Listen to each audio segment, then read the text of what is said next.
capítulo. ¿Cómo están, amigas y amigos de este podcast llamado Las Cebras Late? Estamos en el bar Rubik, estamos con la manada en directo grabando junto a la ayuda y apoyo de ForLab. Por favor, un gran aplauso a nuestro equipo técnico, Hernán y Vale. Los queremos mucho. Gracias por su apoyo. Enrique, yo soy Hernán, pues. Siempre me confundo, pero Es que empiezan con E. ya empiezan con ella, se entiende. Entonces, bueno, saludo a este tremendo equipo, a mis colegas Cebritas, Hernán, Tamara. ¿Cómo están ustedes? Bien, ¿y tú?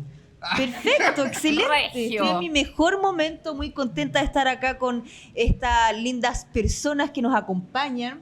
Y bueno, para proponerles un nuevo tema muy interesante, y es Hernán que nos va a introducir a nuestra conversación de hoy. Hernán. Bueno, si ustedes han seguido los capítulos de Las Cebras, vamos a hablar de un tema que lo hemos discutido de forma transversal y desde seguramente el primer capítulo. Este es un podcast sobre altas capacidades y generalmente hablamos de un fenómeno del que hablamos de forma muy cotidiana, pero que es difícil de poder incluso definir. Hoy día vamos a hablar de la inteligencia. Así que, ¡aplauso, manada! Tacatacán. Bueno, uno de los temas que me parece súper interesante que hoy día podemos tratar sobre esto es porque si tú le preguntas a cualquier persona o le hablas de la inteligencia, probablemente nos vamos a entender a la primera. Esta persona es inteligente, esto es inteligente. Incluso hoy día hemos llegado a hablar de inteligencia artificial. Ni siquiera hoy, porque es un concepto antiguo, pero ya está muy socializado. Pero a la hora de que yo les pregunta, ¿qué es la inteligencia? Tamara, desde la pura intuición, ¿qué dirías tú que es la inteligencia? Mira, yo te voy a decir algo que no te esperabas, pero siento que hoy estoy en mi momento menos inteligente de la vida. Por lo tanto, tu pregunta me pone en una situación muy incómoda porque la perimenopausia me tiene... No computo, estoy agotada, entonces hoy no estoy inteligente. No, yo creo que te lo puedo responder cuando esté mejor. No, de verdad, después. ¿Y tú, Sin? Yo diría la inteligencia para mí es una forma adecuada de resolver un problema, de enfrentarse a alguna dificultad. Tiene que ver con creatividad, tiene que ver con utilizar bien los recursos que se tienen en un momento para una acción específica. Es decir, bueno, tengo que hacer esto. Bueno, fuimos el otro día, por ejemplo, con Fundación Clubes a pintar un patio en la cárcel de mujeres de Valparaíso y ya no habían brochas, pero había una especie de hilo. Yo quería pintar, porque estaban todas pintando, y me hice una pelota de hilo y empecé a untar y pintaba circulitos chiquititos y funcionó, y después estaban muchas pintando con ese sistema. Yo me dije, así debió haber sido la prehistoria, que veían un buen funcionamiento, así como... Claro. Y resolvían. Y dije, estoy en una parte de la evolución, quizá este ejemplo creativo, bueno, me alargué, perdón, pero para mí es resolver algo, adaptarse a una situación con creatividad y siendo efectivo, usando los recursos que tienes a tu favor. Me usaste el concepto que es creatividad. Una de las razones por las que este tema es interesante, primero yo no me atrevería a dar un concepto, porque muchas veces, y yo no sé si les pasó en algún momento, desde la niñez se hablaba, al menos una persona de 42 años como yo, que la inteligencia era, en resumidas cuentas, la capacidad de resolver problemas. Y no sé si alguno de ustedes ha escuchado ese concepto.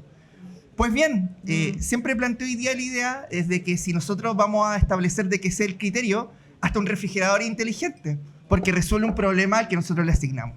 Y por eso también la inteligencia artificial nos parece tan maravillosa, porque pareciera resolver problemas muy, muy complejos.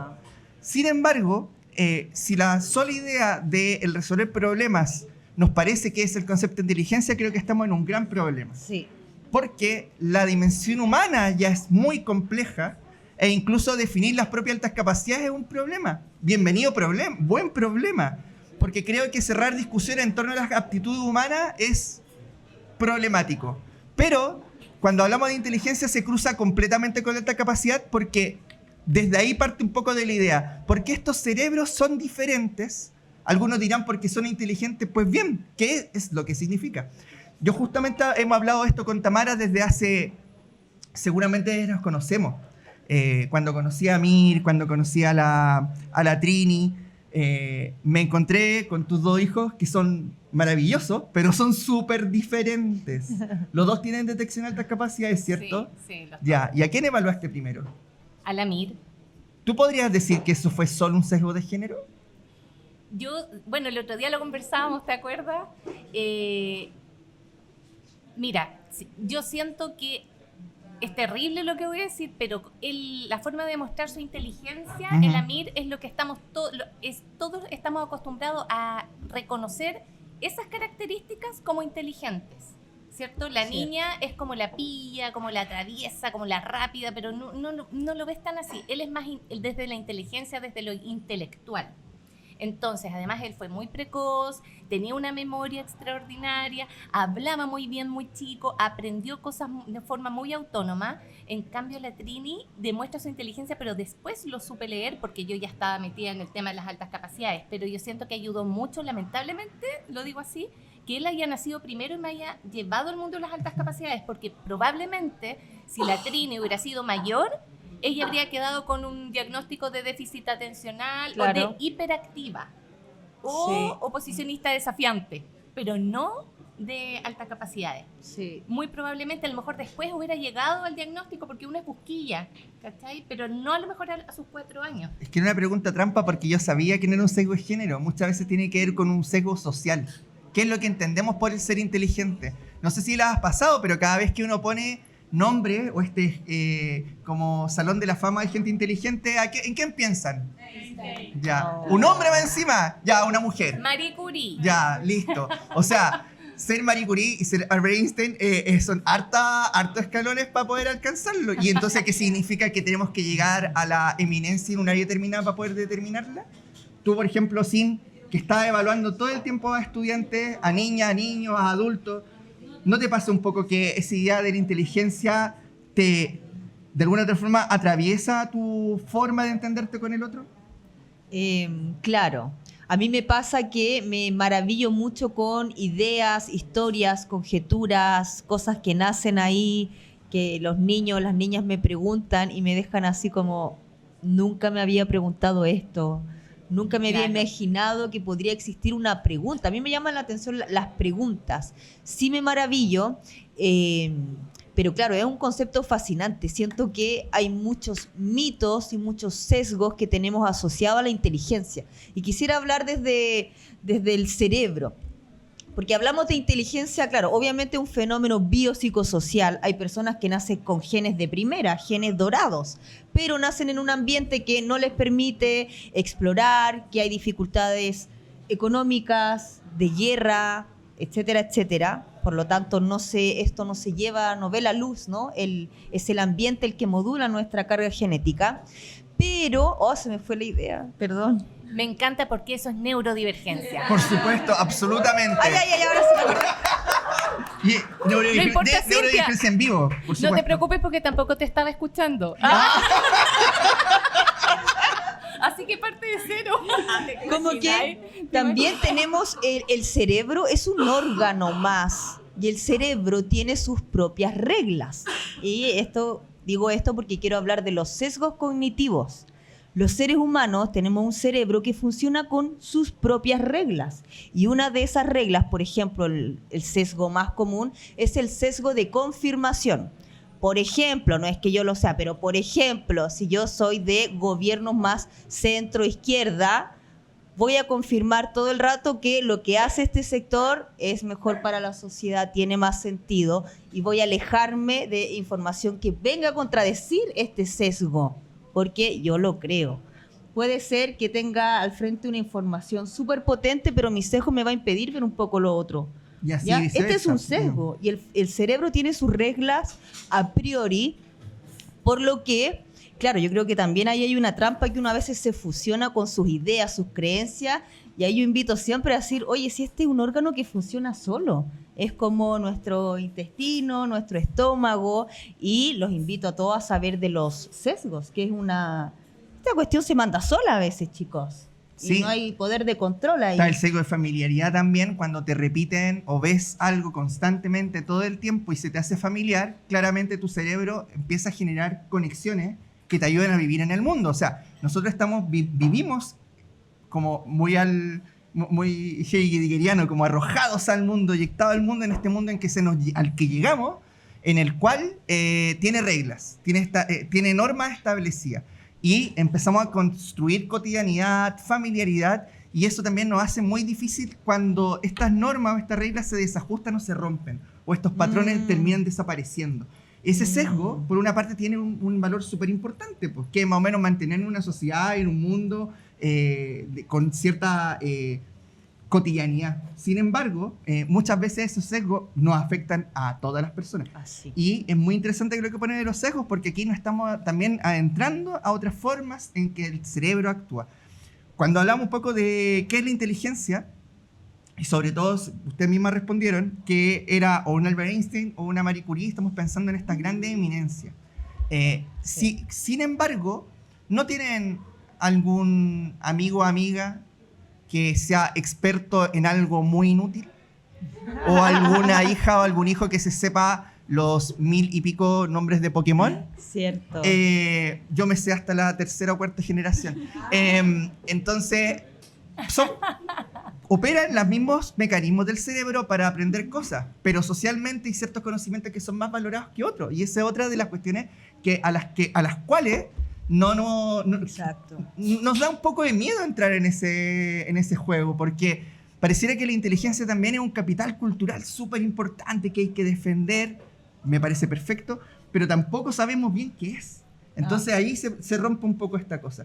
No sé si te ha pasado un poco, o a usted le ha pasado, que yo siempre le pregunto a mis estudiantes, y te dejo también abierta la conversación. Yo hago clase en el programa Beta, que es un programa para estudiantes con altas capacidades, un programa de enriquecimiento curricular.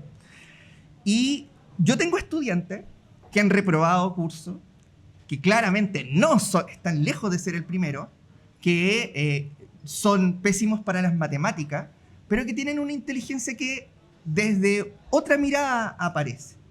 Y muchas veces les pregunto, ¿tienen ustedes algún compañero o compañera del colegio que sea la persona de mejores notas, pero que no debería estar en el programa? Y la respuesta probablemente es sí. Porque no quiero deslegitimar, por ejemplo, el esfuerzo que se pone a la hora de estudiar. Es súper importante. Pero ¿no les pasa que también en la vida cotidiana hay gente a las que se le da? ¿O hay gente a las personas que tienen, pareciera ser una forma de salir de la caja y de entender el mundo de forma diferente? ¿Han conocido alguna persona que pueden distinguir un poco entre talento y esfuerzo? A mí me cuesta mucho. ¿Te cuesta? Me cuesta. Yo desde que descubrí las altas capacidades, yo he encontrado muchos vecinos con altas capacidades y les quiero mandar un saludo a todos mis vecinos, los cuales ya están identificados todos sus hijos. Un aplauso a mi condominio que tiene ya... Es que ¿sabéis lo que pasa?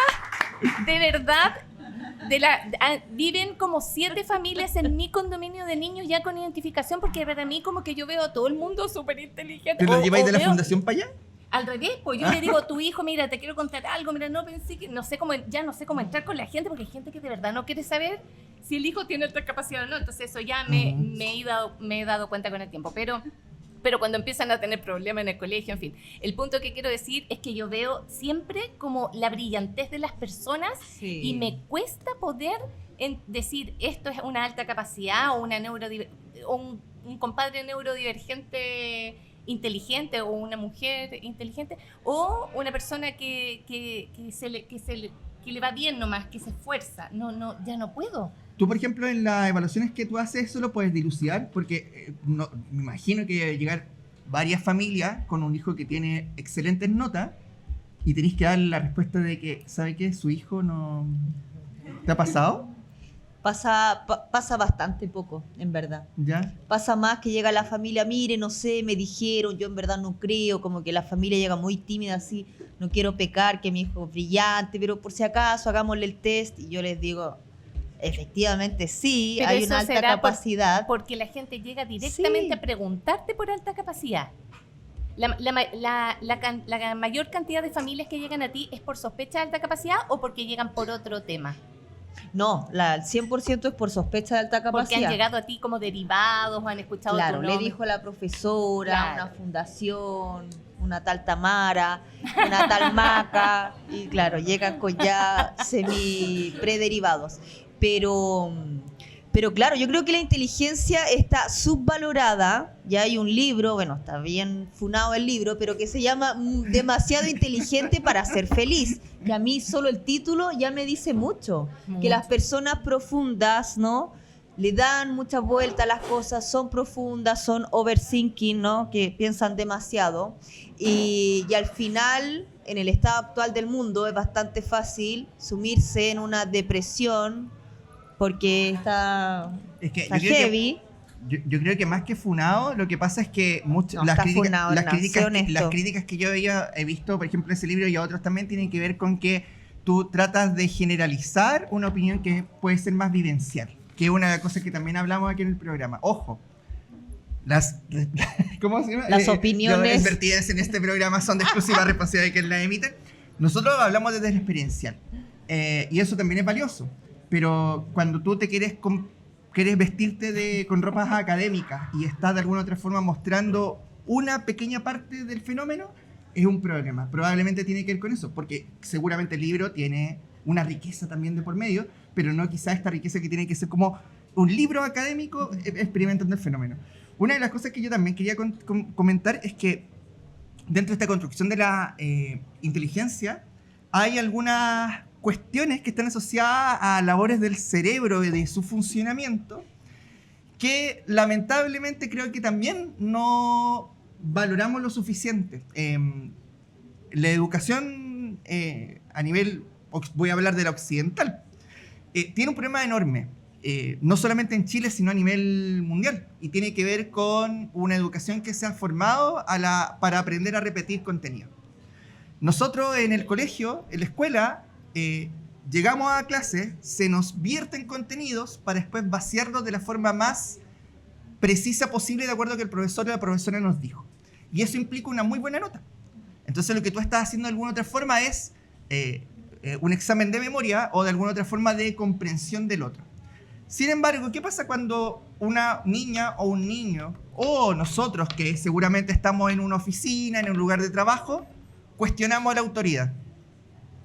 Y no estoy hablando de ser solamente ponerte en contraposición del otro, sino de cuestionarla. Esto parece que no está tan bien. Se nota como un castigo. ¿Qué pasa? Que la inteligencia muchas veces se asocia a una persona que sabe mucho, sabe muchas cosas y datos random. De hecho, varias veces a mí me han dicho, así como, ¡ay, que sabes hartas cosas! Pero no saben de que uno está viendo cosas todo el tiempo, pero eso no habla de tu inteligencia. Siempre he pensado Sí.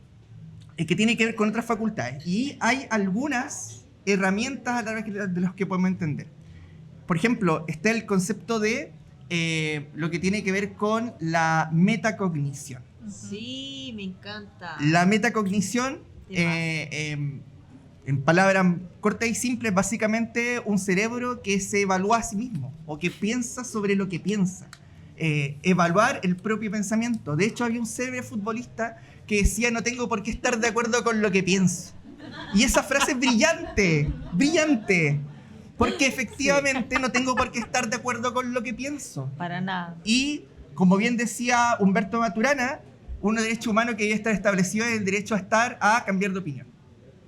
¿Cuántas veces se ha señalado a esta forma de ser consecuente?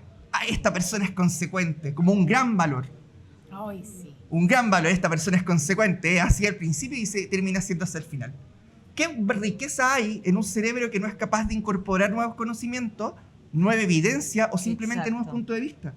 Y ahí se conecta, creo, con otra cosa que es fundamental, porque esa cognición no solamente requiere un cerebro de alto funcionamiento, también requiere un corazón de alto funcionamiento. Porque aquí les quería plantear otra cosa.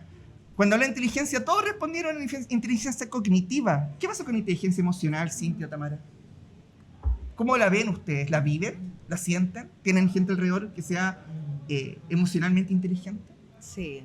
Se dice que, claro, personas más inteligentes emocionalmente son aquellas que logran un control de sus emociones, que pueden como reprimir en tiempo, forma y contenido estos procesos cognitivos. Desde el psicoanálisis, de hecho, las personas que tienen mecanismos defensivos orientados a la represión son aquellas de mayor alto funcionamiento.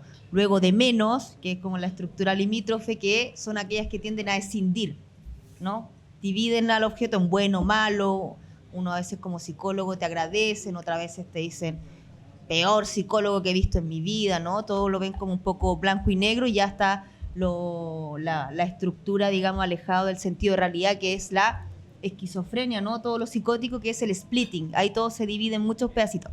Entonces, claro, yo siempre me he preguntado eso, porque personas que son como más normales o más adaptadas son aquellas que reprimen mejor.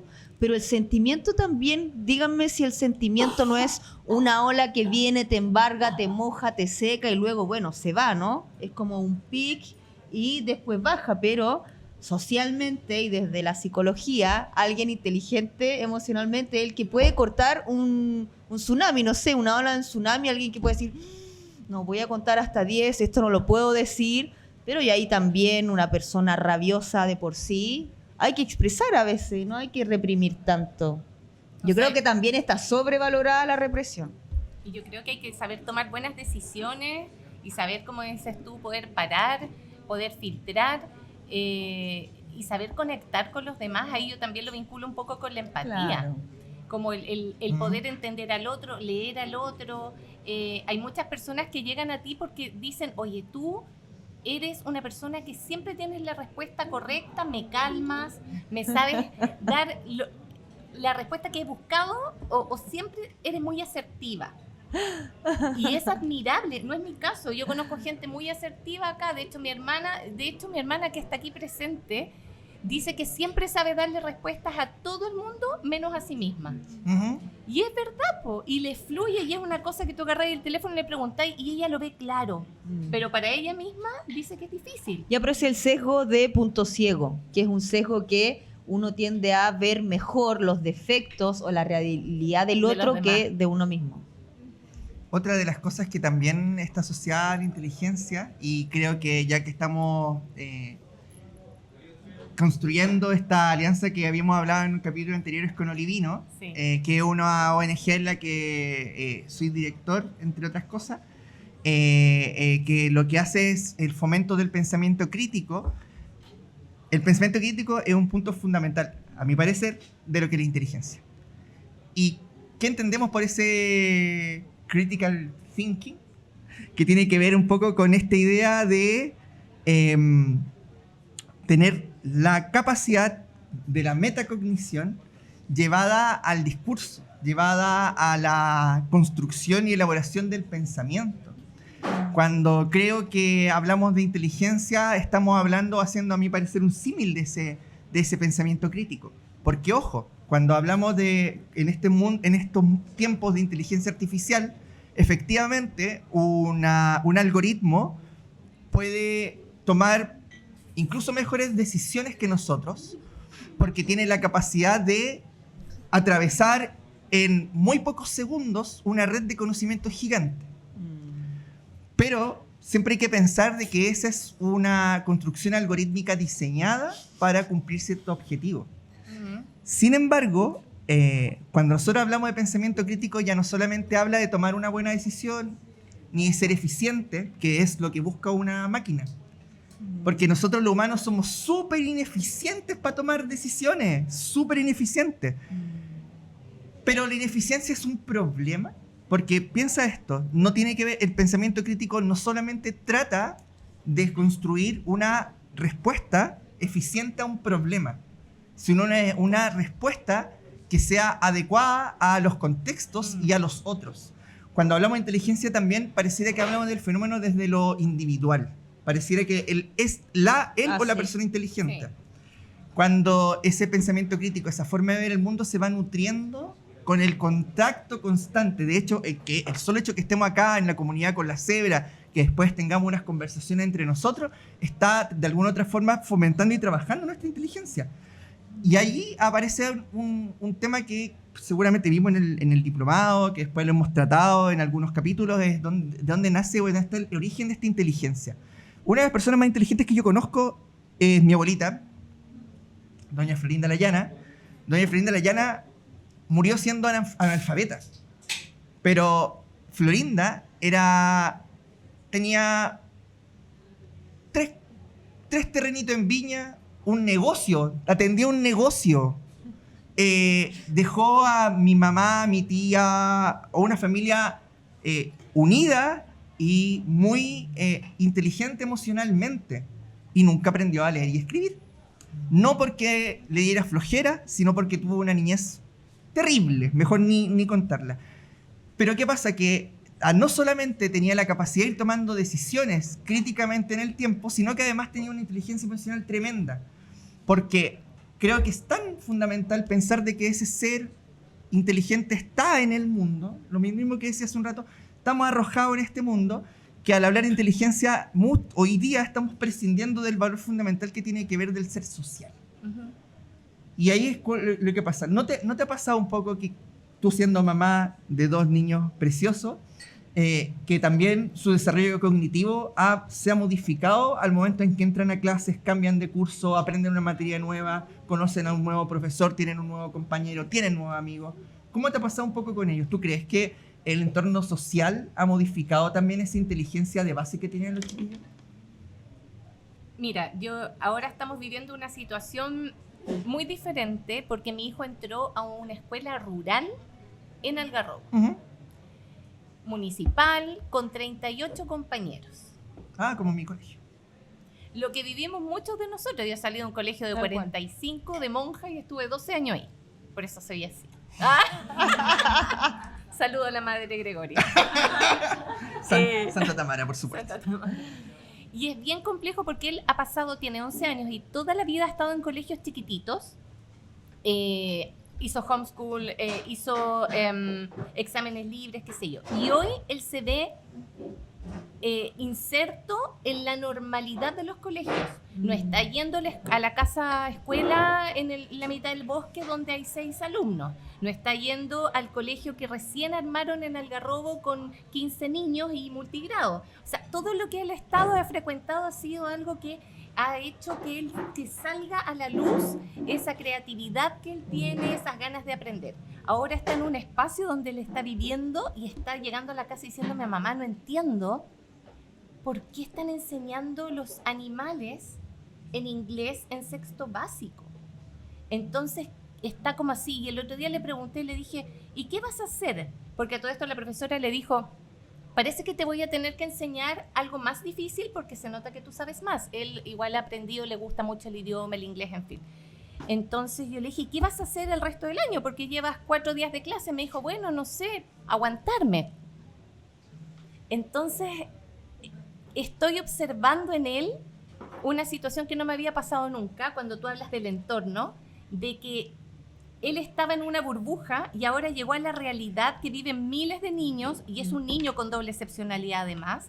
Y esto es un experimento también, que él está bien consciente de lo que está pasando, pero él recién está viendo esta realidad. No sé qué va a pasar de aquí a 3, 4 meses que pase, pero está bien que él viva esto. Primero porque necesita conocer más niños, necesita conocer la realidad. Pero académicamente, por ejemplo, y socialmente, él está inserto en algo súper nuevo que es un experimento. No así la Trini, que está en algo chiquitito todavía. Hay que pensar que en Algarrobo no tenemos muchos colegios, entonces como que uno va rotando, estamos en un pueblo, o sea, se cierra un colegio, se abre un colegio, hay que buscar cupo, en fin. Pero qué complejo es también el entorno, que ayude o no ayude a tu hijo a brillar o definitivamente a apagarse, porque llegó el primer día de clases y levantó mucho la mano. Y cuando fue a querer jugar fútbol con los niños, le dijeron que no. Y después, además, tuvo la osadía de decirle a la profesora que se equivocó. Y yo dije: Dios mío, estoy empezando a vivir todo lo que me cuenta. ¿Cómo lo entiendo? Que se equivocó. Entonces no sé qué irá a pasar, pero algo va a pasar aquí y nada, siento que es difícil encontrar un colegio que realmente dé lo que los niños o las personas, en fin, todo lo que necesitamos, pero bueno, estamos ahí para apañar. Tenemos la ventaja que sabemos cómo es él, sé cómo es mi hija, los papás que tienen identificación saben cómo son los niños, entienden sus necesidades y les damos también la oportunidad de que ellos sean, no puedo evitarlo, como que me apasiona demasiado hablar de los niños, pero cuando ya sabemos cómo son nuestros niños, nosotros nos anticipamos un poquito a poder como amortiguar, pero también darles el espacio para que ellos se caigan. O sea, encuentro que estuvo perfecto que los niños le dijeran que no le iban a invitar a jugar a la pelota, porque así es la vida. Entonces él se está enfrentando a algo que es el mundo realmente, y por eso fue una decisión ponerlo en este colegio. Por supuesto. Sí, y que él diga, bueno, me aguantaré, también está siendo autónomo, yo creo que no es tan terrible, que algo hay que le cautiva, porque si no sería un no Pero igual rotundo. pedí reunión con la profesora. Igual tengo cita el otro miércoles. Está bien, está bien. Mira, una de las cosas que también está asociado, yo creo, a la inteligencia, pero creo que también es una virtud que tiene el cerebro humano, porque creo que la inteligencia tiene distintos niveles y distintas formas. Yo creo que también no hay que pensar en personas inteligentes en particular, sino cómo eso se expresa también, porque recién hablaba la CIN de esta, por ejemplo, la dimensión genética que tiene alta capacidad, pero también hay dimensión epigenética. Básicamente nosotros nacemos con un cerebro que tiene ciertas conexiones neuronales. De hecho, tiene que ver con esta poda neuronal, este retraso de la poda neuronal en altas capacidades. Pero al mismo tiempo también tenemos nuestro entorno, y por eso les comentaba esto. Y ese entorno nos da, y aparece un concepto que está muy asociado también al cerebro y que tiene que ver con un concepto que conocemos desde el siglo pasado, que es la neuroplasticidad. Y por eso le hablaba un poco también de la inteligencia y entenderlo de forma multidimensional. Porque podemos tener de base una u otras condiciones, ya sean biológicas o materiales. Sin embargo, hay sendos estudios desde Ramón y Cajal en adelante que tienen que ver con esta idea de este cerebro plástico, este cerebro que va cambiando y va mutando. Para bien o para mal. Un niño o una niña sometido a violencia en ambientes hostiles claramente va a tener condiciones de desarrollo neurológico muy adversas. Sin embargo, un niño o una niña, un estudiante con ciertas condiciones favorables probablemente va a poder explorar y explotar sus condiciones. Sin embargo, eso no termina en la niñez. Y el cerebro sabemos que nunca deja de cambiar. Entonces, la neuroplasticidad aparece como una herramienta poderosísima. Cierto. Y esto, que parece algo que es un poco vago, como les decía, hay una cantidad de información al respecto, y creo que incluso nosotros mismos podríamos hablar de eso. ¿Cuánto hemos cambiado con el tiempo? Ya no estamos hablando simplemente de cambiar porque envejecimos, porque nos cambiamos de casa, porque vivimos en otro lugar, porque tenemos hijos. Estamos hablando de cambiar formas de vida. Yo desde hace 7 años hago clase en un programa de altas capacidades, y gracias a eso hoy ya estoy vinculado en otros mundos. Pero probablemente si no era capaz de poder entender en el mundo que está, en las oportunidades que se me estaban dando, y no era también consciente de la plasticidad de mi cerebro, probablemente no hubiese podido dar un salto cualitativo y cuantitativo en mi calidad de vida. Entonces, también la inteligencia creo que también juega un poco con la idea de entender esta plasticidad del cerebro, ¿o no crees tú, Sin? Sí, claramente. Y como también, como tú dijiste, juega para mal. Tengo una amiga hace poco que me dijo que fuerte, ¿no? Que ojalá nunca nadie llegue a estar en su zona de confort en un lugar incómodo, ¿no? Y claro, la plasticidad, la neuroplasticidad, yo creo que el gran descubrimiento del siglo XXI con respecto al cerebro. En términos psicológicos, hicieron análisis y todo, electroimágenes, y se dieron cuenta que personas sometidas a una terapia psicológica, por ejemplo, tenían nuevas ramificaciones y redes neuronales, lo que significa que ante un estímulo, la respuesta quizá por defecto era pesimismo, depresión, ¿no? Con la terapia se dieron cuenta que había efectivamente nuevas ramificaciones y las personas iban construyendo otra visión de los problemas y podían como flexibilizar un poco. Todo esto también es lo mismo con lo medicamental, y cómo la plasticidad neuronal nos dice también la inteligencia. Nacemos con un poquito de ella, el entorno hace lo suyo, pero si yo quiero ser inteligente en matemáticas, si yo me propusiera ser inteligente en matemáticas, podría perfectamente lograrlo. Empezar con un libro, tener un profe particular, ver YouTube. Yo puedo ser inteligente hoy día en el ámbito que quisiera. Y eso también es súper poderoso para nosotros, decir, ay, no, soy negada para los idiomas. Oye, para aprender un idioma hay que estudiar mucho, no hay que ser inteligente, hay que ser perseverante. Oye, Porque es un aprendizaje, y la mayoría de los aprendizajes, quiero decir esto, que lo veo mucho con mis pacientes y mi evaluado, la mayoría de los aprendizajes son en U. Ven la U, que baja el palito, hay una meseta y al final sube. Para aprender a meditar, uno dice, ya voy a meditar hoy día, 30 segundos. Es muy difícil, pero esos 30 segundos, sumados a los de mañana y a los de pasado, vamos a ir avanzando en la U y después el palito sube, pero al final.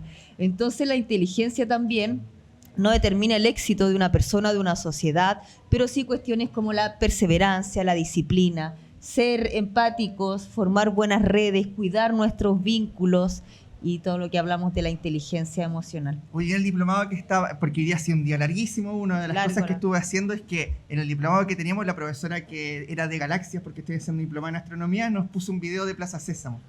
Y partía con la idea de uno de sus personajes, arriba, abajo, a través. Arriba, abajo, a través. Arriba, abajo, a través. Para que los niños fueran entendiendo estos conceptos de espacialidad.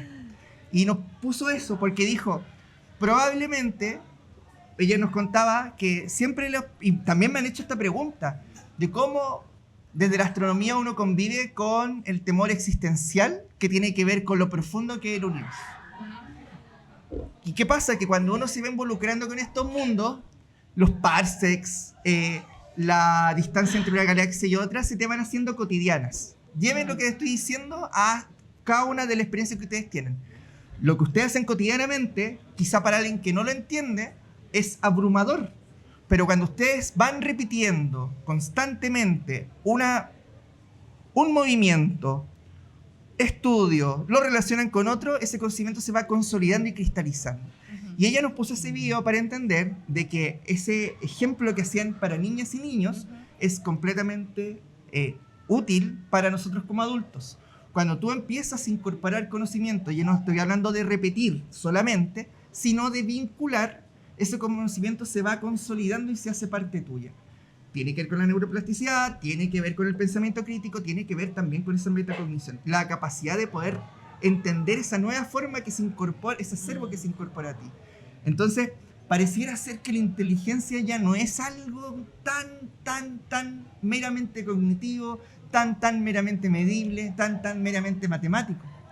Yo al menos, ya ahí para ir cerrando, espero que sigamos discutiendo este tema de qué es la inteligencia a través de los capítulos. Es un tema que no está cerrado, podemos hablar horas de esto, pero creo que es súper importante poner en cuestionamiento cuáles son los estereotipos que nosotros tenemos relacionados con inteligencia. Exacto.